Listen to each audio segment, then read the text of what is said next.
আমি ১৭ বছর যাবৎ প্রবাস জীবনে আছি। তথাকথিত 111 সরকারের সময় যেই শারীরিক নির্যাতন আমার উপরে হয়েছিল, তারপরে চিকিৎসার জন্য আমি এই দেশে আসি।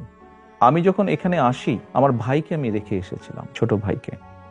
আমি যখন এই দেশে আসি, আমার সুস্থ মাকে আমি রেখে এসেছিলাম।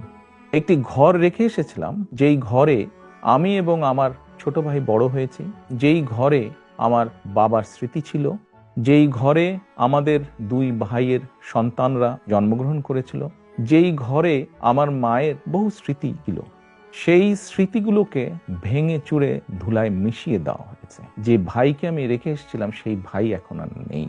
যেই সুস্থ মাকে রেখে এসেছিলাম, সেই সুস্থ মা এখন সুস্থ নেই। শুধু অসুস্থই নন, ওনার উপরে মানসিক এবং শারীরিক নির্যাতনও করা হয়েছে। আমি আমার পরিবারের যেই কাহিনী আপনাদের সামনে তুলে ধরলাম, এটিকে আপনারা কাহিনী বলুন বা সংগ্রাম বলুন, যেটাই বলুন না কেন, এটি শুধু আমার কাহিনী না বা আমার পরিবারের কাহিনী না। এরকম কাহিনী বাংলাদেশের শত না হাজার হাজার পরিবারের।